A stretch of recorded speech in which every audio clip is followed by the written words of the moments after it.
SSC stenographer grade C D गति 100 शब्द प्रति मिनट test series. Be ready. 3, 2, 1 start.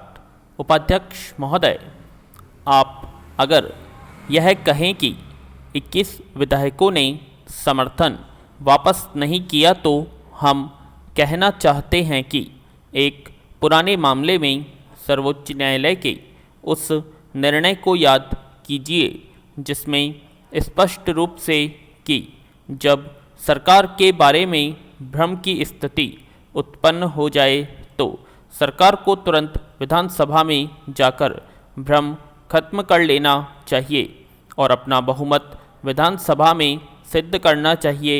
और इसलिए हमने आपके सामने पूर्ण तथ्य रखा है कि वहाँ संविधान विरोधी काम हो रहा है। इस संविधान विरोधी काम से लोकतंत्र को एक बहुत बड़ा खतरा है। विराम। जनप्रतिनिधियों की आगे क्या स्थिति होगी, इस पर भी आपको गंभीरता से विचार करना होगा। और जिस तरह से सरकारी खजाने की लूट हो रही है, सरकार ने आंख मूंदी हुई है, जबकि राज्यपाल जी का काम सरकार को निर्देश देना और गलत कामों को करने से रोकने के लिए प्रयास करना होता है। उन्हें मुख्यमंत्री को बुलाना चाहिए था। विराम। हम भी मुख्यमंत्री रह चुके हैं। राज्यपाल को कभी भ्रम होता था तो हमें बुला लेते थे और उनको संतुष्ट करके उनके भ्रम को हम दूर कर देते थे या उनकी जो सही राय होती थी उसको हम मानते थे। लेकिन आज उत्तर प्रदेश में धन की जो लूट हो रही है और उत्तर प्रदेश पिछड़ रहा है, हमें लगता है कि आज बिहार से भी पीछे आप उत्तर प्रदेश को कर देंगे। माननीय उप प्रधानमंत्री जी, अगर उत्तर प्रदेश बिहार से 2-3 साल बाद पीछे हो जाएगा तो उसकी सारी जिम्मेदारी आपकी होगी, क्योंकि आपकी सहमति के बिना उत्तर प्रदेश की आपकी भारतीय जनता पार्टी में पत्ता भी नहीं हिल सकता। वहाँ पर आप ही सब कुछ हैं। कुछ बातों को लेकर हम आपका आदर करते हैं, इसीलिए कोई ऐसी बात नहीं कहना चाहते हैं। इसलिए उप प्रधानमंत्री जी, हमारा आपसे आग्रह है कि दलीय भावना से ऊपर उठकर संसदीय दल की एक कमेटी बनाई जाए और राज्यपाल को तत्काल वहाँ से हटाया जाए। हमारा यह भी आग्रह है कि वहाँ विधानसभा आमंत्रित की जाए और जो आज उत्तर प्रदेश के अंदर भ्रम की स्थिति है उसको दूर किया जाए। विराम। अगर राज्य सरकार का बहुमत सिद्ध होता है तो हमें कोई आपत्ति नहीं होगी, लेकिन आप तत्काल विधानसभा बुलाइए। माननीय उप प्रधानमंत्री जी, आप गृह मंत्री जी भी हैं और अगर आप राज्यपाल के पद की गरिमा चाहते हैं तो ऐसे राज्यपाल को तत्काल आप बर्खास्त कीजिए, उनको वापस बुलाइए। विराम। उपाध्यक्ष महोदय, इन्हीं शब्दों के साथ मैं अपने भाषण को समाप्त करता हूँ। पैरा। माननीय उपाध्यक्ष जी, न केवल आतंकवाद बल्कि नक्सलवाद और माओवाद ने हमें प्रभावित किया है। मैं जिस राज्य से आता हूँ वह मध्य प्रदेश है और उसमें छत्तीसगढ़ नाम का राज्य बनाया गया है। वहाँ से नेपाल की सीमा में नक्सलवाद चलता है। वह बिहार होते हुए छत्तीसगढ़ में और छत्तीसगढ़ से महाराष्ट्र की सीमा में और आंध्र प्रदेश में एक कॉरिडोर सरीखा बना लिया है। विराम। इसने पूरा एक रास्ता बना लिया है और नक्सलवाद चारों तरफ से प्रभावित कर रहा है। पुलिस के कैंपों पर हमले की कार्यवाही कर वहां नागरिकों को मारा जा रहा है। अभी अभी महाराष्ट्र की सीमा पर बालाघाट जिले के आसपास नक्सलवाद की जो घटनाएं घटी हैं वह भी हमारे लिए चिंता का विषय है। जवान देश की सुरक्षा के लिए सन्नद्ध हैं।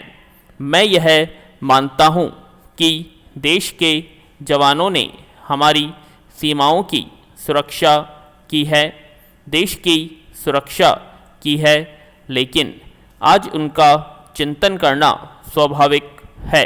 जिस प्रकार उनकी वेतन विसंगतियां हैं वह हमारे लिए चिंता की बात होनी चाहिए। विराम।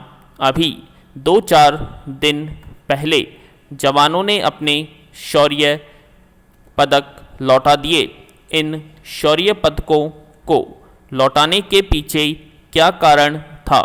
उनके मन में कहीं न कहीं असंतोष और असुरक्षा की भावना है। पैरा।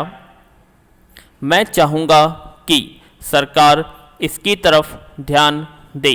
महामहिम राष्ट्रपति जी ने अपनी विदेश नीति के बारे में भी कहा है, लेकिन दूसरे देशों के साथ हमारे संबंध जिस तरह पूर्व में सौहार्दपूर्ण थे, आज उनमें कहीं न कहीं शिथिलता आ रही है और उस शिथिलता को ठीक करके उन संबंधों को और सुदृढ़ करने की आवश्यकता है।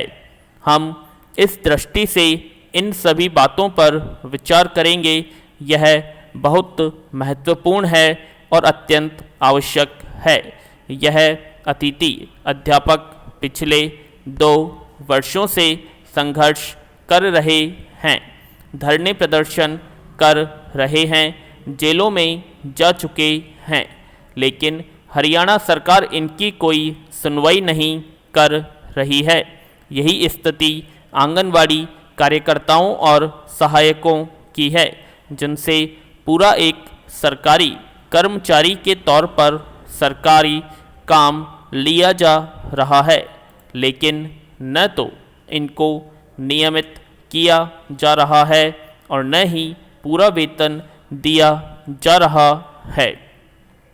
जहाँ तक पूर्व सैनिकों का संबंध है, कई वर्षों से लगातार वन पेंशन वन रैंक के विषय पर वह भी संघर्ष कर रहे हैं, जिसके बारे में मैंने भी अनेकों बार संसद में यह विषय उठाया है, लेकिन लोकसभा में राज्य मंत्री ने यह आश्वासन दिया था कि वन पेंशन वन रैंक की बात को हमने स्वीकार कर लिया है और इसको लागू कर दिया है, लेकिन यह झूठा बयान दिया गया है, क्योंकि उच्च सैनिक अधिकारियों पर तो यह लागू कर दिया गया है, लेकिन JCO रैंक के लाखों पूर्व सैनिकों पर अभी तक यह लागू नहीं किया गया है।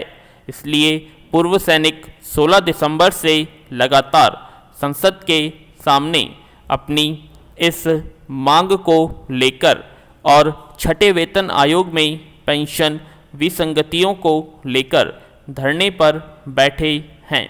इससे ज़्यादा शर्म की बात हमारे लिए और क्या हो सकती है कि जिन सैनिकों ने देश की सेवा के लिए वीरता पुरस्कार हासिल किए, जिन्हें वह अपनी छाती से लगाकर रखते हैं, उन मेडलों को करीब 300 पूर्व सैनिकों ने 9 फरवरी 2009 का प्रदर्शन करके राष्ट्रपति महोदया को वापस लौटा दिए।